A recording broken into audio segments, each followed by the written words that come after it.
I Love Boosters is one of the craziest films, not that I've seen this year, that I have ever seen in my entire life.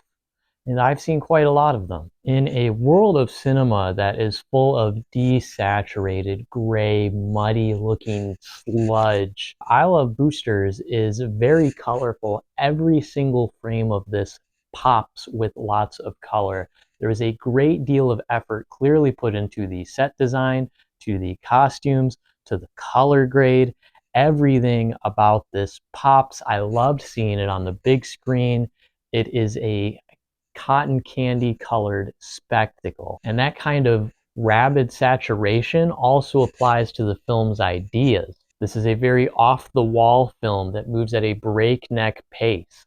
There is not a chance in hell you will ever predict where this film is going. It actually starts off pretty neutral. It starts off like a film that you would expect a movie to be before going off the rails very early on and just continually one-upping itself over and over and over again. And it's not just bonkers to be bonkers. It's not just weird to be weird. It actually does have a lot to say. There's a lot it's trying to convey here about classism, about workers being properly compensated for their work, and about labor as a whole. Boots Riley's previous film, Sorry to Bother You, was also rather off the walls. I liked that film a lot. It especially went off the rails in its ending. If you thought that film was a little bit crazy,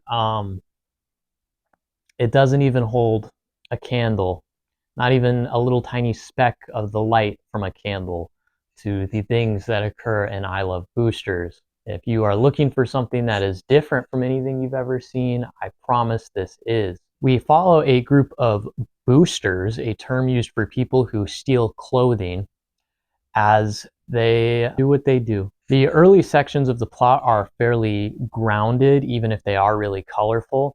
But as the story goes on, we do get into sci-fi elements. There are a lot of things that are really interesting here mechanically. It's a very comedic film. I was audibly laughing numerous times throughout this.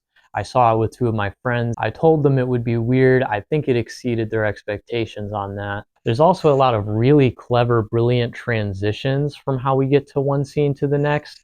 I especially like one that kind of takes place in a lady's forehead. The film gets very convoluted and possibly confusing to some people at the end. We are bouncing between multiple different locations very rapidly. I didn't necessarily have an issue with this. I thought it was fine to follow, and there are some really interesting things done with it. My biggest problem with this film is that for such a radical, bold undertaking,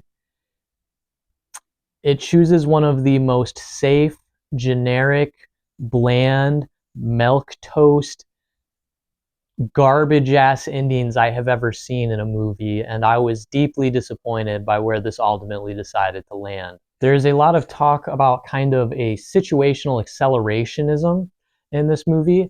Given the movie's themes, I thought it would actually, get into the concept of accelerationism that seemed appropriate thematically.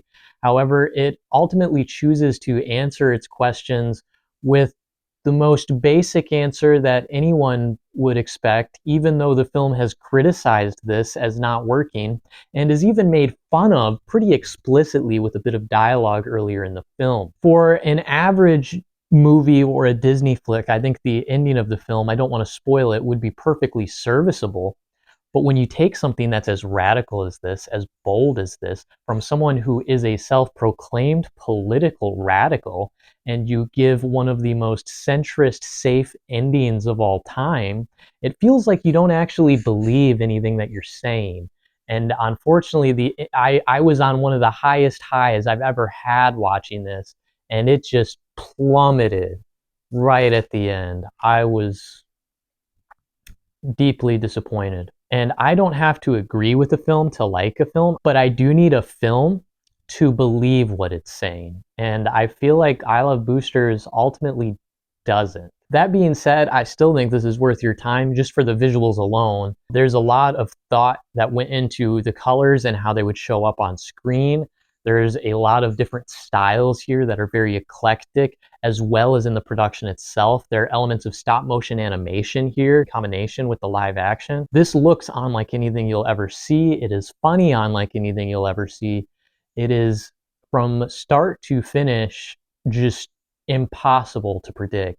I just wish it could have ultimately built up to a much better ending. Now, I will say the ending only fails for me in terms of that political element.